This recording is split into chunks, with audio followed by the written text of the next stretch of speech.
Guys, welcome back to our channel. So ఇది వచ్చేసి tea అన్నమాట. టీ చేసుకున్నాను.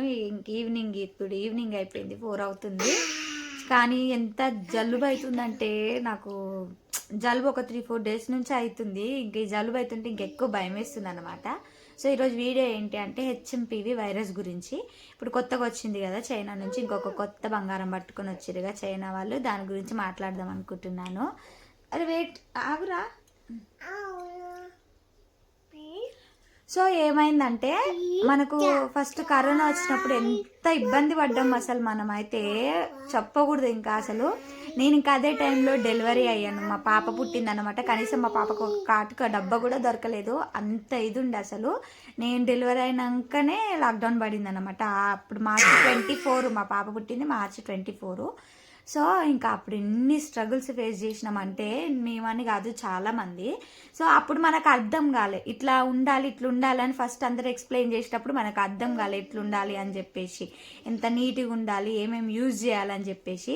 ఇప్పుడు ఈ వైరస్ కూడా కొత్తగా వస్తుంది, అది కూడా చిన్నపిల్లలకి బాగా వస్తుందంట. ఒక్క నిమిషం గైస్, నేను టీ కంప్లీట్ చేసి మళ్ళీ వీడియో స్టార్ట్ చేశాను. నా టీ అంతా వీడు తాగేస్తున్నాడు.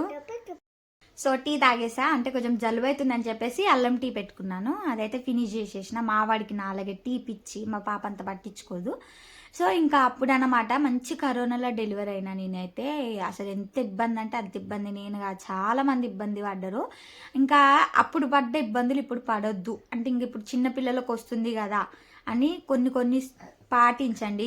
శానిటైజర్స్ యూజ్ చేయండి, బయటికి వెళ్తే మాస్క్ అండ్ ఫుడ్ ఏమేమి ఫుడ్ తినాలని. ఇంక ఇప్పుడే స్టార్టింగ్ కాబట్టి అంత తొందరగా ఇంకా బయటికి రాలి. ఏమేమి ఫుడ్ తినాలనేది కూడా ఆ ఫుడ్ మ్యాక్సిమం తినడానికి ట్రై చేయండి. కొంతమందికి ఇబ్బంది ఉండొచ్చు, బట్ తింటేనే ఇంకా మనం మంచిగా వెళ్ళగలుగుతాము. అవన్నీ పాటిస్తేనే మన దాకా రాకుండా ఉంటుంది ఆ వైరస్. సో ఇప్పుడు నాకు జలుబు అవుతుంటే నాకు అదే భయం వేస్తుంది అన్నమాట. ఇంకా చిన్నపిల్లలు ఉన్న వాళ్ళైతే మస్తు జాగ్రత్త పడాలి. నాలాగా ఎంతమంది తల్లులు ఉన్నారో వాళ్ళందరికీ చెప్తున్నా, ఈ వైరస్ నుంచి మన పిల్లల్ని మనం కాపాడుకోవాలంటే కొంచెమైనా మెయింటైన్ చేయాల్సిందే, తప్పదు. అండ్ ఇంకా ఏది బయట నుంచి మనం తెచ్చుకున్నా సరే క్లీన్గా, ఈ వెజిటేబుల్స్ అయినా ఫ్రూట్స్ అయినా ఏవైనా సరే సాల్ట్ వేసి వాటర్ వేసి మంచిగా క్లీన్ చేసి పెట్టుకోండి. మీరు ఫ్రిడ్జ్లో పెట్టుకున్నాక ఎక్కడ పెట్టుకున్నాకే, బట్ తీసుకొని వచ్చిన తర్వాత మాత్రం మంచి క్లీన్ చేసి పెట్టుకోండి. అండ్ పిల్లల్ని కూడా మంచి నీట్గా ఉంచండి, మీరు నీట్గా ఉండండి. కొంచెం డస్ట్ కూడా ఏం రాకుండా చూసుకోండి, ఎందుకంటే ఒక్కసారి హెల్త్ ఖరాబ్ అయితే మళ్ళీ రాదు. హెల్త్ గురించి కొంచెం జాగ్రత్త తీసుకోవడం చాలా అంటే చాలా ఇంపార్టెంట్. అండ్ ఇంకెవరితో నన్ను మాట్లాడేటప్పుడు కొంచెం గ్యాప్, మన కరోనాలో మనకి ఏమేమి ఉన్నాయో అవన్నీ ఇప్పుడు రాకముందే అవన్నీ మనం ఇప్పుడు పాటిస్తే కొంచెం మనం దాన్ని దూరం పెట్టవచ్చు అన్నమాట. మళ్ళీ లాక్డౌన్ పడుతుందో ఏమోనైతే నాకైతే మస్తు భయం అవుతుంది అన్నమాట.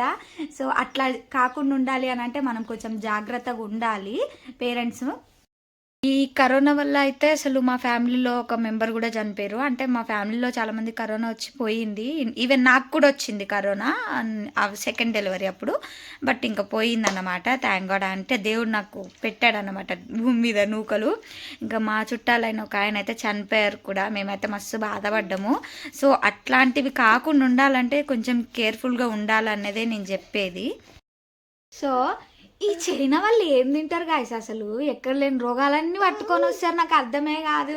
అన్నీ ఎచ్చి పచ్చి తినడము, అడ్డమైన రోగాలు తీసుకొచ్చి ఇక్కడ వదలడము, అదే ప్రతిసారి అదే అవుతుందన్నమాట. నాకైతే అసలు ఏం అర్థం కూడా కావట్లేదు ఎట్లుండాలి ఏందన్నది. కానీ కొన్ని అయితే నేను కూడా పాటిస్తున్నాను, మీరు కూడా పాటించండి. అండ్ ఫస్ట్ బయట నుంచి వచ్చారంటే కంపల్సరీ కాళ్ళు చేతులు అన్నీ నీట్గా కడుక్కోండి. కడుక్కుని సోప్తో కానీ లేకపోతే లిక్విడ్ హ్యాండ్ వాష్తో కానీ మంచి క్లీన్గా వాష్ చేసుకున్నాకనే ఇంట్లో ఏ వస్తువైనా టచ్ చేయండి. ఇంకా ప్రాపర్గా ఏం చెప్తున్నా అంటే, ముందు మనం మంచిగా నీట్గా మెయింటైన్ చేసుకుంటే ఏదైనా కొంచెం దూరం పెట్టచ్చు అన్నదే నా పాయింట్. అండ్ ఇంకా మాస్క్, శానిటైజరు చెప్పాను కదా, ఇవన్నీ యూజ్ చేయండి. కూడా జాగ్రత్తగా ఉంటేనే ఇది ఉంటుంది అన్నమాట. పిల్లల విషయంలో అయితే అస్సలు లైట్ తీసుకోకూడదు. అదే చెప్తున్నా నేను, ఇంకా అదే చెప్పాలనుకుని అయితే వీడియో చేసిన.